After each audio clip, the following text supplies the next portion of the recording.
जय हिंद फ्रेंड्स। आप सभी का हमारे YouTube चैनल पर्सपेक्टिव एक्सप्लेनर में स्वागत है। आज के इस इनॉग्रल सेशन में हम लोग UPSC civil services exams, state PSC exams के लिए बहुत महत्वपूर्ण टॉपिक रूल ऑफ लॉ, विधि के शासन पर बात करेंगे।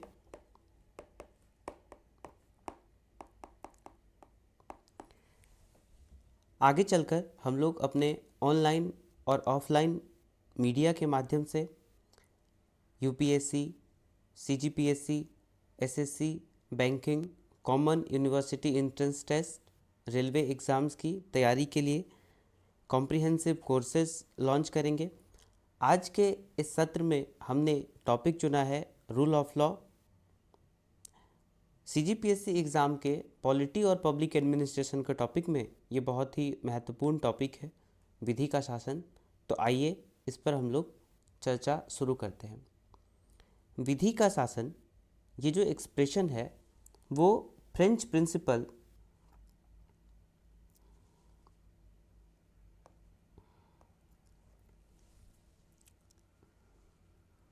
ला प्रिंसेप डी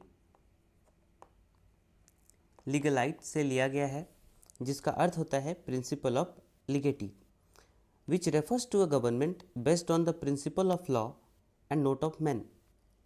एक ऐसी सरकार जो कानून के सिद्धांतों पर कार्य करती है, न कि व्यक्तिगत सिद्धांतों पर कार्य करती है। व्यक्ति का शासन नहीं होता है इसके अंतर्गत कानून का शासन होता है। रूल ऑफ लॉ हमारे संविधान की आधारिक संरचना का एक महत्वपूर्ण तत्व है, बेसिक स्ट्रक्चर डॉक्ट्रिन का एक पार्ट है। Rule of law good governance का फाउंडेशन भी है। रूल ऑफ लॉ सुशासन की बुनियाद है।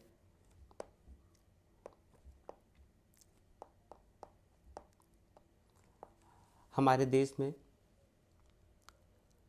इंग्लैंड की कॉमन लॉ सिस्टम पर आधारित कानून व्यवस्था एवं व्यवस्थापिका कार्य करती है, विधि व्यवस्था।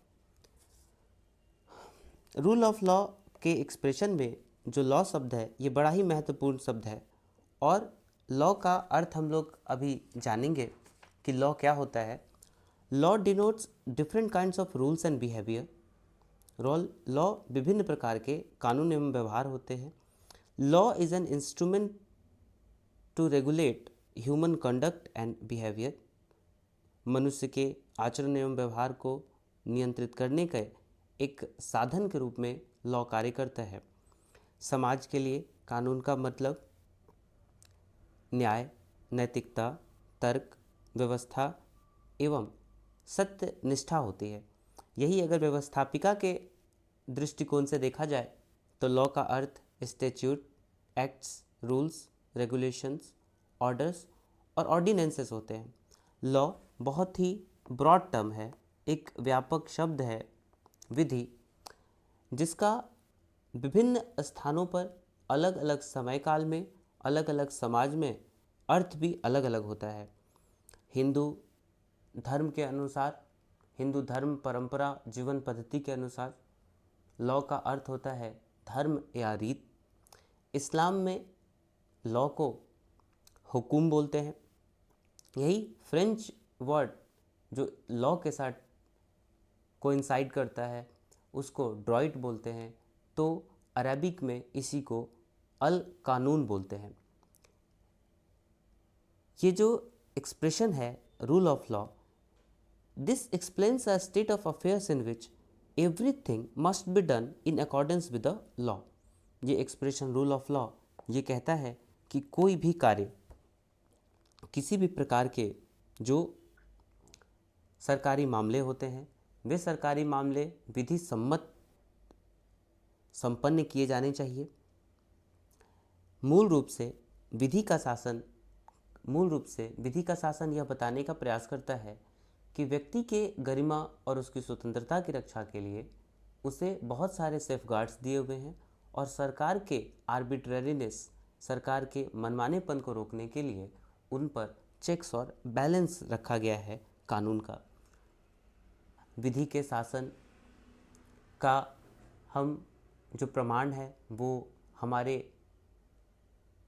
हिंदू धर्म के पौराणिक महाकाव्यों में देखने को मिलता है, जैसे महाभारत, रामायण, बौद्ध धर्म के धर्मचक्र, क्रिश्चियनिटी के 10 कमांडमेंट्स।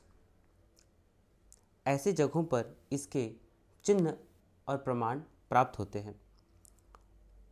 आधुनिक समय में रूल ऑफ लॉ ये कहता है कि सरकार के जो कार्य हैं एक मुक्त समाज में, वो कुछ इस प्रकार से सरकार को कार्य करने चाहिए कि व्यक्तियों को सम्मान के साथ जीने का हक प्राप्त हो और व्यक्ति की जो व्यक्तिगत स्वतंत्रता है वह सदा कायम रहे।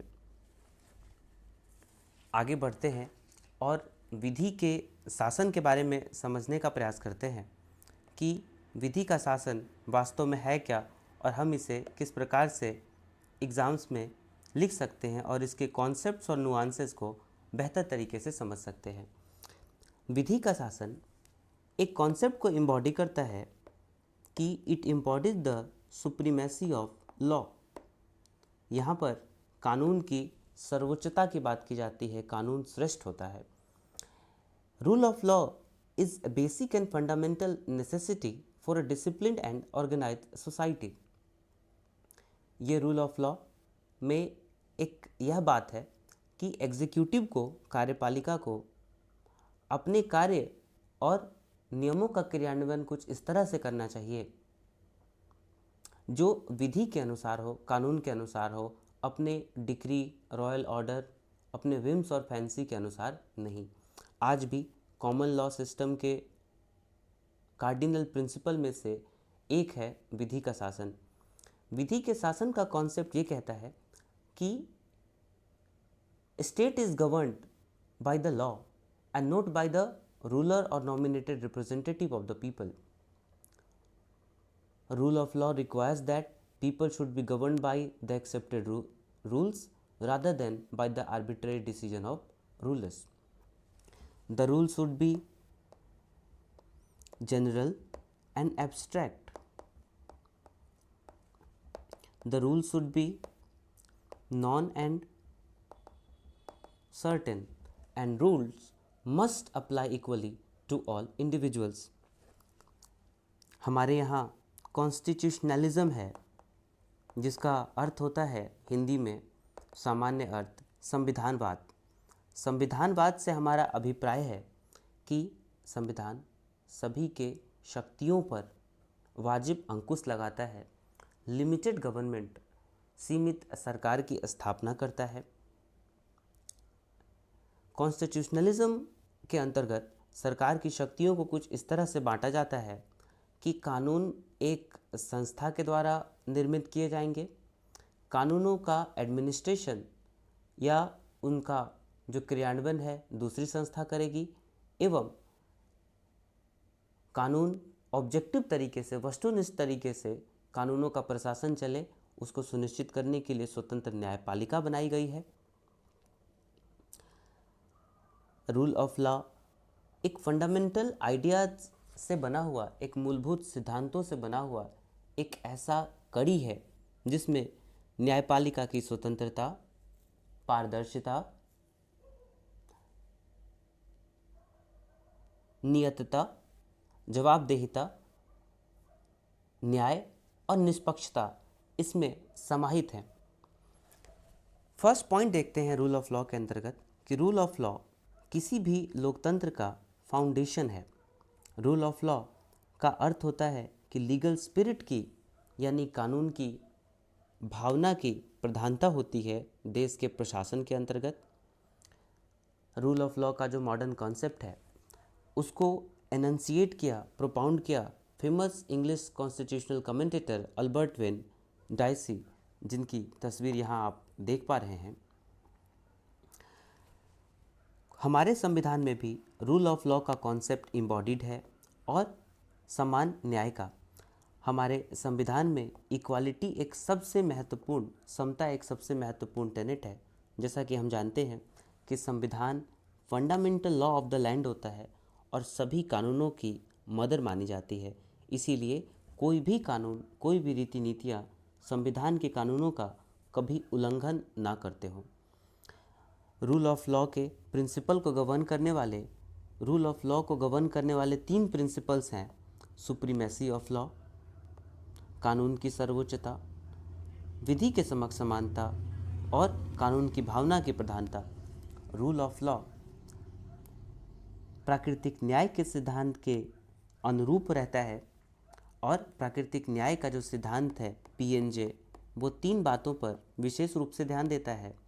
पहला कि listen to the other side ऑडी अल्ट्रम पार्टम, किसी भी व्यक्ति को सजा देने से पहले उसका पक्ष जानना आवश्यक हो जाता है।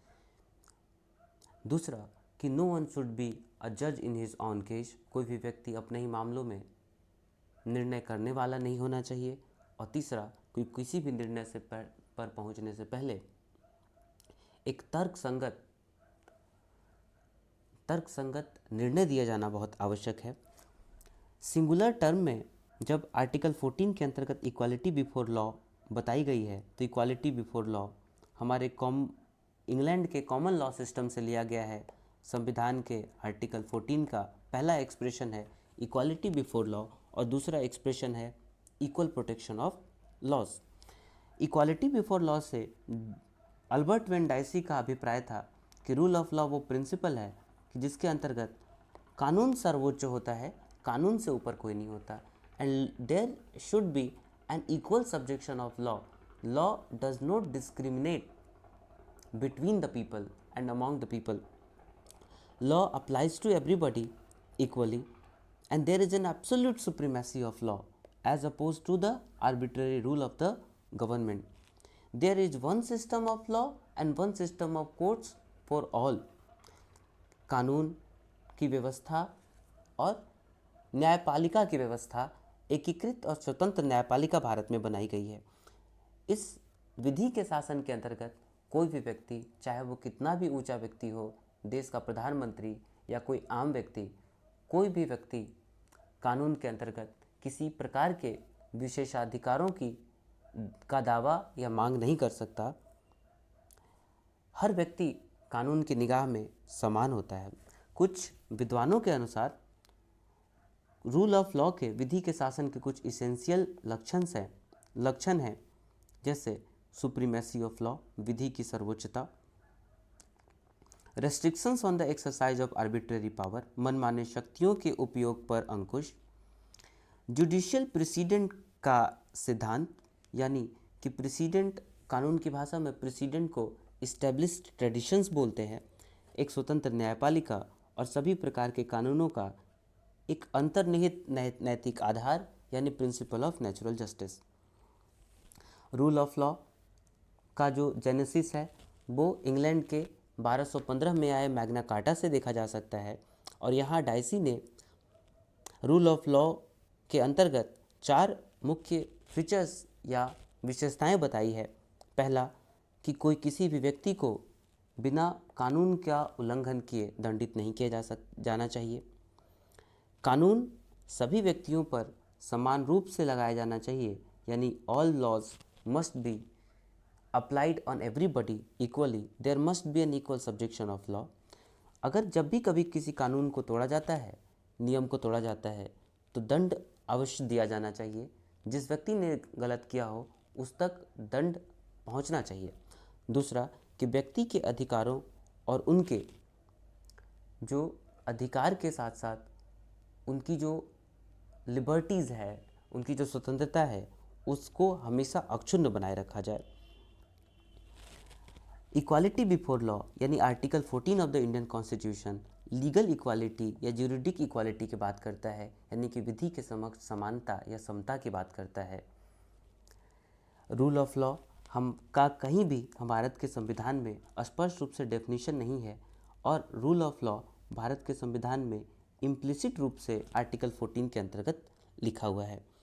पहले क्या होता था कि पहले के समय में राजा के मुख से निकले हुए शब्द कानून बन जाया करते थे, तो उस समय रेक्स लेक्स बोलते थे, यानी कि कानून राजा के सबॉर्डिनेट होता था, लेकिन आज बात ऐसा है कि law is the ultimate sovereign, कानून सर्वोच्च है।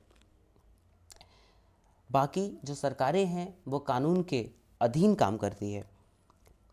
Government is subordinate to the law of the land, यानी सरकार संविधान के अधीन रहते हुए काम कर सकती है और कोई भी एग्जीक्यूटिव इंस्ट्रक्शन विधि की अवहेलना नहीं कर सकता, यानी देश के सर्वोच्च कानून संविधान की अवहेलना नहीं कर सकता। तो इससे ये पता चलता है कि लॉ हाईएस्ट अथॉरिटी है और लॉ से ऊपर कोई नहीं है। तो रूल ऑफ लॉ का जो सार तत्व है यह है कि निर्णय निर्माण में मनमानेपन की अनुपस्थिति होनी चाहिए। आशा करता हूँ कि वीडियो आप सबको अच्छी लगी होगी।